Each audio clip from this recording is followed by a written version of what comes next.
Assalamualaikum warahmatullahi wabarakatuh. A'udzu billahi minasyaitonir rajim. Bismillahirrahmanirrahim. Alhamdulillahi rabbil alamin.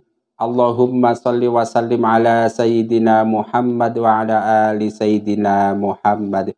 Amma ba'du. Kaum muslimin rahimakumullah, marilah kita sama-sama melanjutkan belajar membaca kitab Sahih Bukhari. Kali ini kita sampai pada kitab kedua, yaitu kitab iman, babnya bab 42, yaitu bab qaulin Nabi sallallahu alaihi wasallam ad-dinu an-nasihatu lillahi wa rasulihi wa li a'immatil muslimina wa ammatihim. Nah, ini bab terakhir dari kitab iman. Saya ulangi lagi. Artinya apa? Artinya kitab kedua dari kitab Sahih Bukhari, kitab iman itu dalam satu frame. Dalam kitab iman ini, Imam Bukhari sebetulnya kalau disederhanakan hanya ingin mengatakan iman itu keyakinan di dalam hati loh. Supaya iman itu makin sempurna, maka aplikasikan dengan mulut kita, aplikasikan dengan anggota badan kita. Nah, untuk menjelaskan aplikasi iman tersebut, Imam Bukhari itu sampai membuatnya menjadi 42 bab dan mengungkapkan minimal 58 hadis. Itu saja sebetulnya. Ya kan? Nah, termasuk pada bab yang ke-5, bab yang ke-42 ini Imam Bukhari mengatakan bahwa agama itu adalah nasihat. Tentu banyak sekali penafsiran, tentu banyak sekali pendapat para ulama apa yang dimaksud ad-dinu an-nasihah. Tapi yang paling mudah dipahami adalah bahwa agama itu sebagian besar isinya adalah nasihat.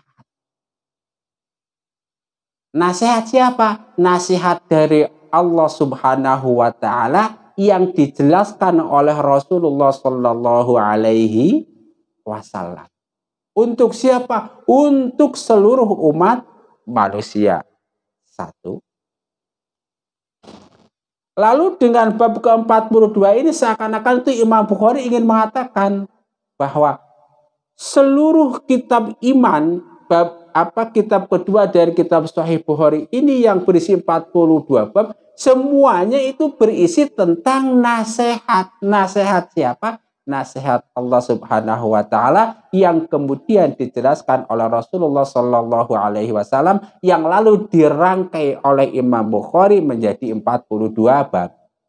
Mantap ya? Iyalah, gampang. Nah, lalu detailnya, kalau pengen detail ya bacalah gitu, panjang lebar detail. Artinya begini, kalau kita sudah tahu kerangka berpikir seseorang, maka kita akan mudah. Ibarat kita mau membuat rumah, kita sudah tahu desainnya. Oh, rumah ini mau dibikin begini loh. Nah, kita kan tinggal gampang.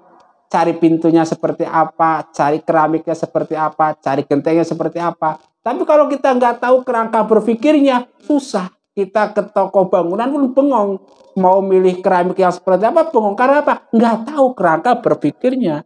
Nah, sehingga dengan kata lain pada kitab kedua tentang iman ini kita tahu kerangka berpikir Imam Bukhari, yaitu ingin menjelaskan tentang iman adalah perbuatan hati yang akan makin sempurna kalau diaplikasikan dengan perbuatan mulut dan perbuatan anggota badan. Kira-kira begitu.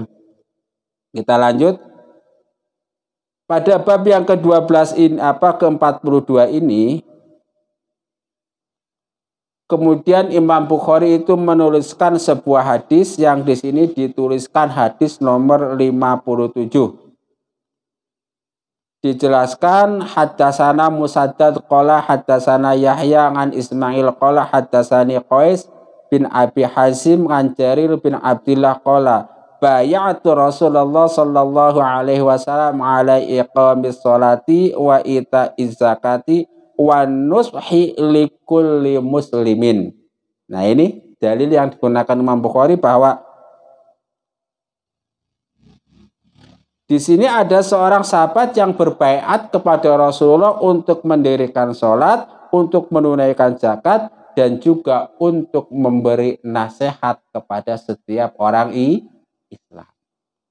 Dengan kata lain, kalau dalam rangkaian kerangka berpikir Imam Bukhari, Islam kita tidak akan sempurna, iman kita tidak akan pernah mendekati kesempurnaan kalau kita tidak pernah mau memberikan nasihat kepada sesamamu muslim. Dengan kata lain, kalau kita pengen sempurna imannya, salah satu caranya adalah dengan memberi nasihat. Ya sekemampuan kita masing-masing. Kalau orang-orang seperti saya ini, para konten kreator, tentu memberi nasihat melalui konten-konten positifnya. Kalau bagi Anda, para orang tua, tentu memberi nasihat kepada anak-anaknya. Kalau yang lain-lain, itu sesuai kemampuan masing-masing. Tetapi ingat, pastikan dulu bahwa nasihat yang akan Anda berikan itu adalah nasihat dari Allah dan nasihat dari Rasulullah. Bukan nasihat yang lain. Bukan nasihat sesuai adat kebiasaan misalnya. Ya nggak masalah juga asal tidak bertentangan dengan nasihat Allah dan Rasulullah. Bukan nasihat hawa nafsu misalnya. Atau nasihat-nasihat yang lainnya. Sebab apa? Nanti kalau menurut kita nasihat tetapi bukan nasihat, itu beda cerita. Dipastikan, oh ini cantolannya adalah kira-kira begitu ya. Nah ini hadis yang pertama. Ya nggak usah panjang lebar. Nanti terlalu cerdas kalau terpanjang lebar. Selanjutnya hadis yang nomor 58. Hadatsana Abu Nu'man qala hadatsana Abu Awanah an Ziyad bin Ailaqah qala sami'tu Jarir bin Abdullah yaqulu yauma matal Mughirah bin Syu'bah qama fahamidallah wa asna alaihi wa qala alaikum bittiqa illa wahdahu la syarikalah wal waqari wasakinati hatta ya'tiyakum amirun fa indama ya'tikumul an summa qala istafu li amirikum fa innahu kana yuhibbul afwa summa qala amma ba'du fa inni ataitu nabiyya sallallahu alaihi wasallam qultu ubayyuka 'alal islam fasyaratu alayya wa nusfi li kulli muslimin fabayatuhu ala hadha wa rabbi hadzal masjidi innil lana sihunnakum summa istaghfara wa nazalana. Hadis ini intinya kaitannya dengan bab itu menjelaskan bahwa ada seorang sahabat yang berbaiat kepada Rasulullah. Kemudian Rasulullah membaiat, kamu harus mau memberi nasihat kepada umat Islam. Dia mempraktekkan dengan cara berkhutbah. Lagi-lagi ini yang menjadi dalil Imam Bukhari. Ya, alhamdulillahirabbil alamin ya. Kita tamat kitab kedua dari Sahih Bukhari ini. Kalau yang benar semata-mata dari hidayah Allah Subhanahu wa taala, kalau yang salah semata-mata dari kebodohan saya, mudah-mudahan bermanfaat. Jadi saya ingin tegaskan lagi, inti persoalan dari kitab kedua yaitu kitab iman yang terdiri dari 42 bab dan 58 hadis ini sebetulnya sangat sederhana. Yang pertama, Imam Bukhari meyakini bahwa iman adalah keyakinan di dalam hati yang terkadang bertambah dan terkadang berkurang.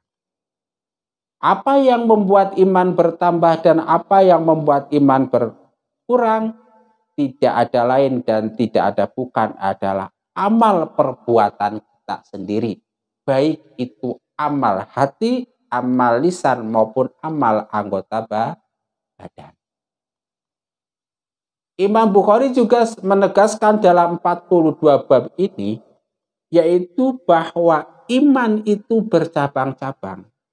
Satu riwayat ada yang mengatakan 60 cabang lebih, riwayat yang lain ada yang mengatakan 70 cabang lebih. Sehingga apa? Sehingga ketika seseorang sudah bisa memenuhi 70 cabang iman, secara teori keimanan orang tersebut itu mendekati kesempurnaan.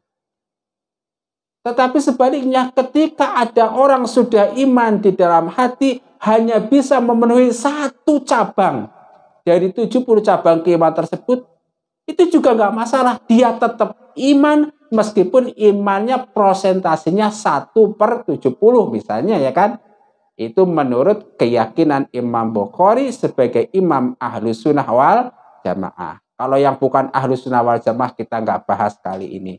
Mudah-mudahan bermanfaat. Rabbana taqabbal minna innaka antas samiul alim wa tub alaina innaka antat tawwabur rahim. Subhanakallahumma wa bihamdika asyhadu an la ilaha illa anta astaghfiruka wa atubu ilaik wal afa minkum. Wassalamualaikum warahmatullahi wabarakatuh.